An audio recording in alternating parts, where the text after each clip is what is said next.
अरे श्रुति, सारी सफाई आज ही कर लेगी क्या? कब से देख रही हूँ घर को चमकाने में लगी है।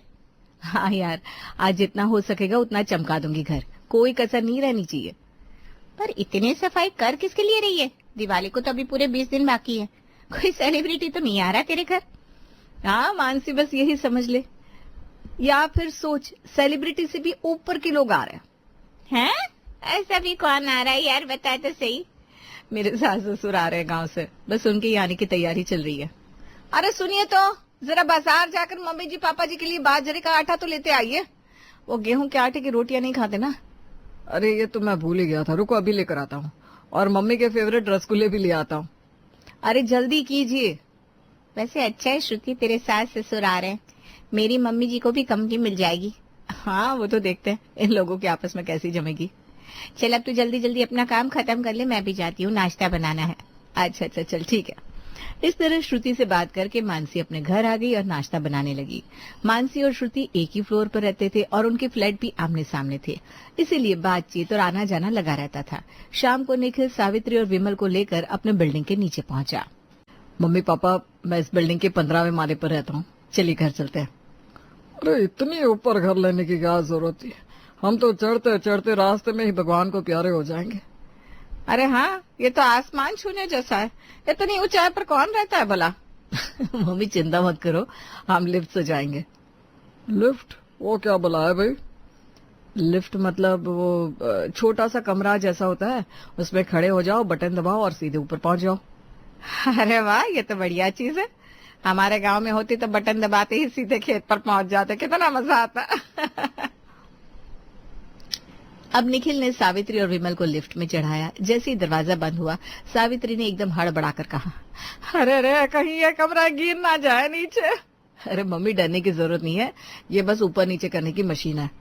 थोड़ी देर में वे सब 15th फ्लोर पर पहुंच गए। दरवाजा खुलते ही सावित्री बोली, वाह, बिना पसीना बहाए ऊपर पहुंच गया, ये तो जादू है भाई, जादू।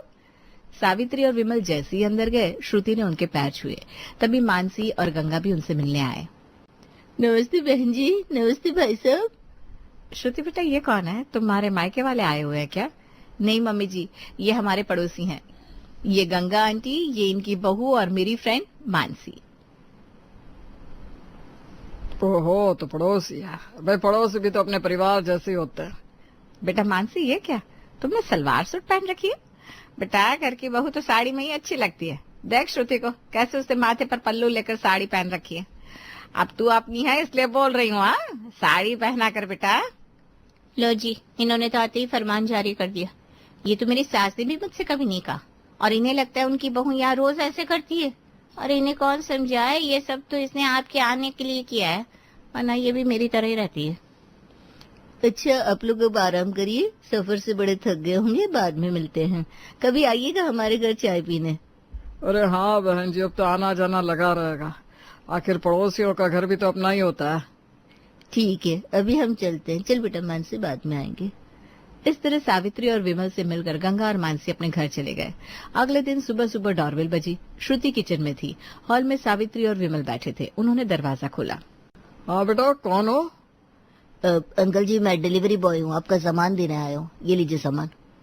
अरे बेटा, सामान तो ले लेंगे, आओ बैठो, हमारे साथ चाय नाश्ता करो, इतनी दूर से आए हो, थक गए होगे। आंटी जी, मुझे और भी डिलीवरी देनी है, लेट हो जाएगा। अरे काम तो होता रहेगा, हमारे निखिल के जान पहचान के हो, ऐसे बिना चाय पानी के जाने नहीं देंगे। श्रुति बेटा, चाय नाश्ता लेकर आओ, कोई आया है। और बताओ बेटा, कौन से गांव के हो? बोली भाषा से तो हमारे उधर के ही लगते हो, रघुनाथपुर के आसपास के ही हो ना? हाँ हाँ, बस वही का हूँ, अब मैं चलता हूँ, फिर आऊंगा। अरे बैठो बेटा, इतने भी क्या जल्दी है। निखिल की माँ मैना कहता था कि ये लड़का मुझे रोहिणी के भाई का बेटा लग रहा है। तभी वहाँ श्रुति चाय लेकर आई। उसे देखते ही रोहित ने कहा, मैम, मैं आपके यहाँ सामान डिलीवर करने आया था, पर ये अंकल आंटी मुझे जाने ही नहीं दे रहे। आप इन्हें समझाइए ना, वरना आज मेरी जॉब चली जाएगी। मम्मी जी पापा जी, इन्हें जाने दीजिए, इन्हें अपना काम करने दीजिए। अरे पर बेटा, घर आए मेहमान को ऐसे कैसे जाने दे बिना कुछ खिलाए पिलाए? ओहो मम्मी जी, ये कोई मेहमान नहीं है, ये डिलीवरी बॉय है। ये यहाँ शहर में ना, ये लोग हमारा सामान ला कर देते हैं, इसके इन्हें पैसे मिलते हैं, ये इनकी जॉब है। आप जाइए भैया, और मेरे मम्मी जी पापा जी की वजह से जो भी आपको परेशानी हुई, इसके लिए I am sorry. It's okay, पर आगे से जरा समझा कर रखिएगा। रोहित के जाने के बाद निखिल वहां आया जो अभी तक सो रहा था। टेस्ट ऑफ पास पर बैंकिंग एग्जाम की 3000 से ज्यादा टेस्ट सीरीज और 250 से ज्यादा PYQ मिलते हैं। Download now. अभी तक सो रहा था। क्या हुआ भाई, इतनी आवाज क्यों आ रही थी? अरे कुछ नहीं, एक लड़का सामान पहुंचाने आया था, अपना गांव की तरफ का ही था, तो हमने उसे चाय पानी पूछ लिया, पर भलाई का तो जमाना नहीं है भाई। हाँ, उसने हमें शुक्रिया भी नहीं कहा बल्कि हमसे परेशान हो गया। उसने कहा आपकी वजह से मेरी आज जॉब चली जाती। अरे यह क्या बात हुई भला? अरे निखिल बेचारे डिलीवरी बॉय को देरी हो रही थी, उसे और भी जगह डिलीवरी करनी थी और ये है कि उसे छोड़ ही नहीं रहे थे। क्या करूं बताओ? मम्मी पापा, ये शहर है, यहाँ गांव की तरह घर में आया हर कोई मेहमान नहीं होता। कुछ लोग काम से भी आते हैं, जैसे कोई सामान देने, कोई दूध देने, कोई सफाई करने। अब बेटा हमें तो नहीं पता ये शहरी चाल, हम तो गांव के सीधे साधे लोग हैं। श्रुति वो तो चाय पीकर नहीं गया, हमें तो चाय पिला दे। जी मम्मी जी अभी लाती हूँ। श्रुति चाय बनाने चली गई। तभी सावित्री ने निखिल से कहा, बाकी सब तो ठीक है बेटा, पर यहाँ इस गद्दे पे ना हमें नींद नहीं आई रात को ठीक से। हाँ भाई, हमें इतने मुलायम गद्दे पर सोने की आदत नहीं है, हमारे लिए तो 4 पाई ही सही है। बेटा 4 पाई का इंतजाम कर दे। अरे पापा, आजकल 4 पाई कौन रखता है, फिर उसको लाना ले जाना अलग हेडेक है। आप इस गद्दे पर सोइए, 2-4 दिन में आदत पड़ जाएगी। बेटा अब हमें तो रास नहीं आता ये सब, एक तो ये घर कितना बंद बंद है, ऊपर से ये बिस्तर। क्या मम्मी, आप भी यहाँ ऐसे ही रहते हैं? अच्छा मैं तैयार हो जाता हूँ, ऑफिस जाना है। ऐसा कहकर निखिल तैयार होने चला गया। सुनो जी, ये निखिल तो हमारी 4 पाई का इंतजाम करने वाला है नहीं, कह रहा था यहाँ कोई 4 पाई रखता ही नहीं। हाँ भाई, मैंने भी समझ लिया, शहर वालों को क्या पता असली नींद किसे कहते हैं। तो अब हमें ही 4 पाई का इंतजाम करना पड़ेगा। बिल्कुल, पास में ही मंडी दिखी थी जब हम कल जा रहे थे, वहीं से ले आते हैं। अब सावित्री और विमल 4 पाई लेने निकल पड़े। उन्होंने मंडी से 4 पाई खरीदी और लाने लगे। अरे 4 पाई खरीद तो ली हमने, पर इसे ऊपर कैसे ले जाएंगे? तुम्हें याद नहीं क्या, जिस डिब्बे में बैठकर हम नीचे उतरे उसी में 4 पाई रखकर ऊपर चले जाएंगे। क्या कहते हैं उसे, लिफट ऐसा कुछ बोल रहा था वो। हाँ हाँ, उस लिफट को बुला लेते। विमल जी ने लिफ्ट का बटन दबाया, लिफ्ट खुल गई। फिर विमल और सावित्री मिलकर लिफ्ट में 4 पाई रखने लगे। लेकिन ये क्या, 4 पाई तो लिफ्ट में गई ही नहीं, बल्कि वो तो लिफ्ट में अटक गई।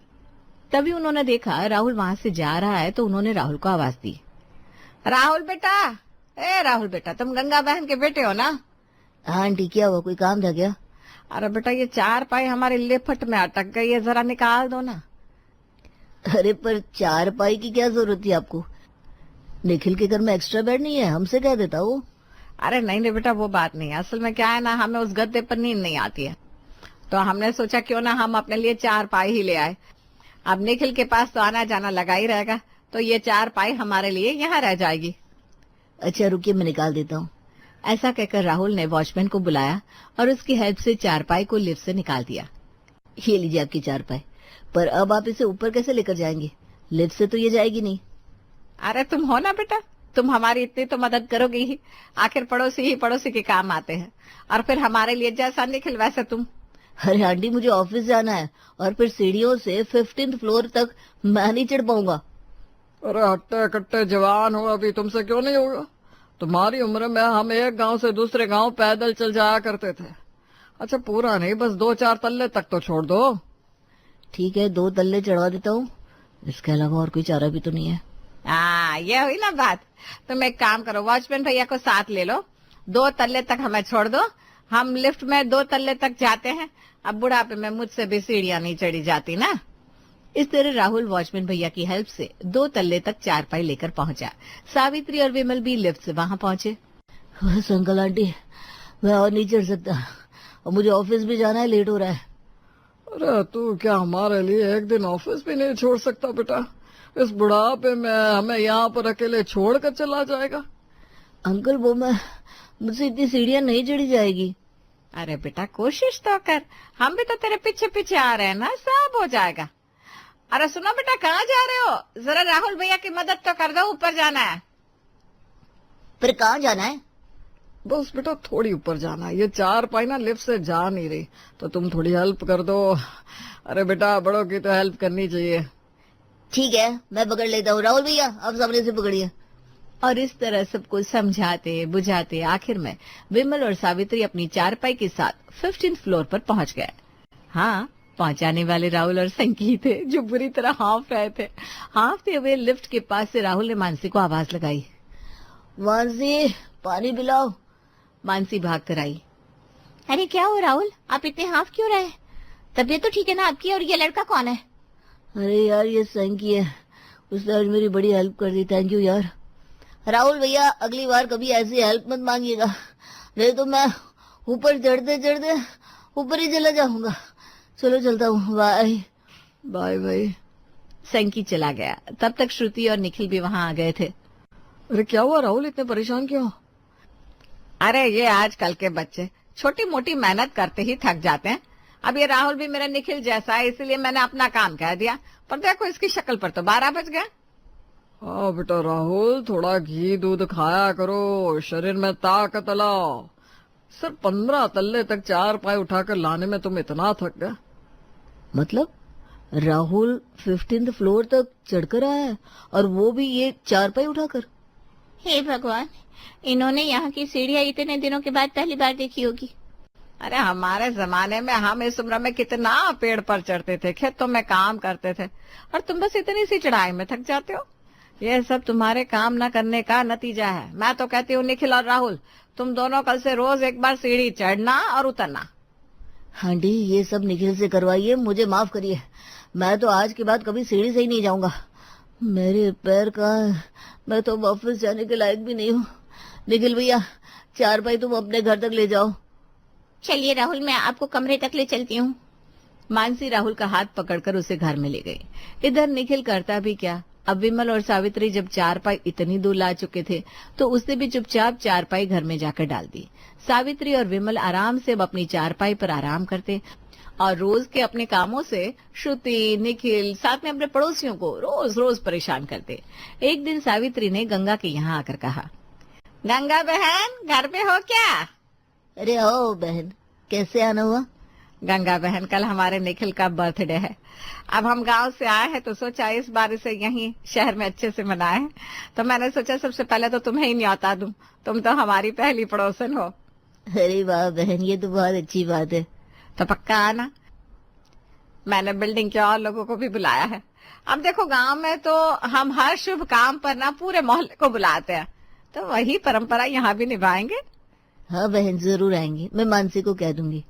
अच्छा बहन, चलती हूँ, बहुत काम है ना कल जन्मदिन का। ऐसा कहकर सावित्री चली गई। शाम को गंगा और मानसी उनके घर पहुंचे। बिल्डिंग के बाकी लोग भी आए हुए थे। सब ये देखकर हैरान थे कि हॉल पूरा खाली था, खाने पीने का कोई इंतजाम नहीं दिख रहा था, बस दरियां बिछी हुई थी। उसे देखकर गंगा ने कहा, ये क्या है? सावित्री बहन ने कहा था निखिल के जन्मदिन की पार्टी है, पर यहाँ तो ऐसा कुछ भी नहीं दिख रहा। हाँ गंगा, देखो तो, मुझे तो खाने पीने का कोई इंतजाम नहीं दिख रहा, बल्कि हॉल का सामान भी इधर उधर हटा दिया है। वही तो आंटी, मैं भी नहीं समझ पा रही हूँ, ये सावित्री आंटी कैसा बर्थडे मनाना चाहती है निखिल भैया का। अभी सब बात कर रहे थे कि सावित्री वहां आई। उसे देखकर अपर्णा ने पूछा, अरे सावित्री बहन, पार्टी में बुलाया है पर पार्टी जैसा कुछ दिख नहीं रहा। हाँ सावित्री बहन, ये तो कुछ समझ में नहीं आ रहा। पार्टी में तो केक कटिंग होती है, खाना पीना लगा होता है। अरे हम केक नहीं कटवाते।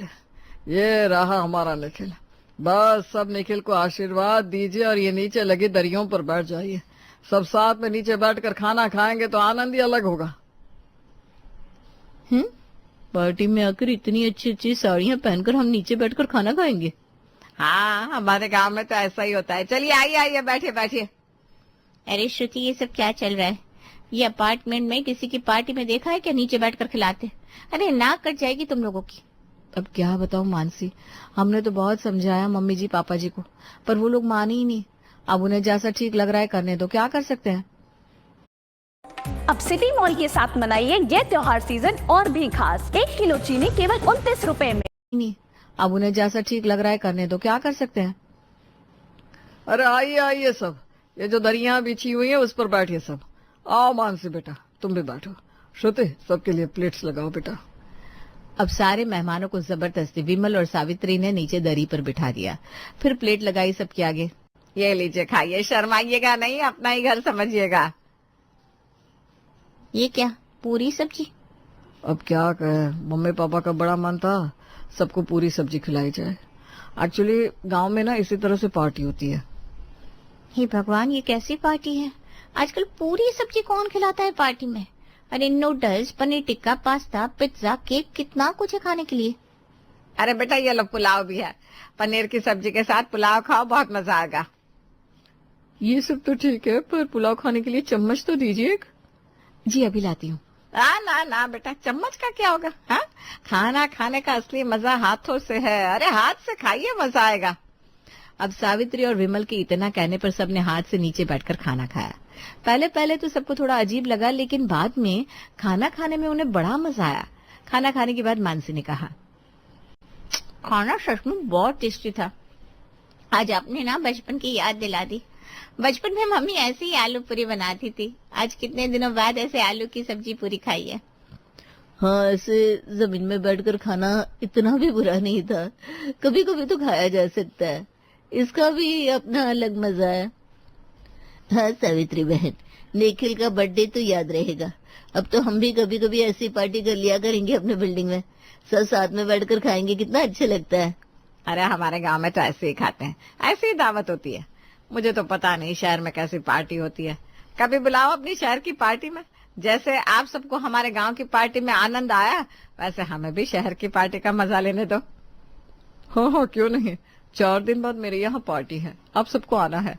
और हाँ सावित्री बहन और विमल जी, आप लोग स्पेशली इनवाइटेड है, आइए हमारी शहर की पार्टी में। हाँ, शहर की पार्टी भी अच्छी है तो गांव की पार्टी भी मजेदार है। बात सिर्फ अपने अपने कल्चर की है। जी बिल्कुल सही कहा आपने। जैसे आप लोगों को ये पार्टी याद रहेगी, वैसे हमें भी हमेशा याद रहेगी। अच्छा, अब हम चलते हैं। गांव का ये देसी अंदाज हम कभी नहीं भूलेंगे। और इस तरह पार्टी खत्म करके सभी लोग अपने अपने घर आ गए। कुछ दिन साथ रहकर श्रुति के सास ससुर सावित्री और विमल भी गांव चले गए और छोड़ गए सबके दिलों में अपने गांव की छाप।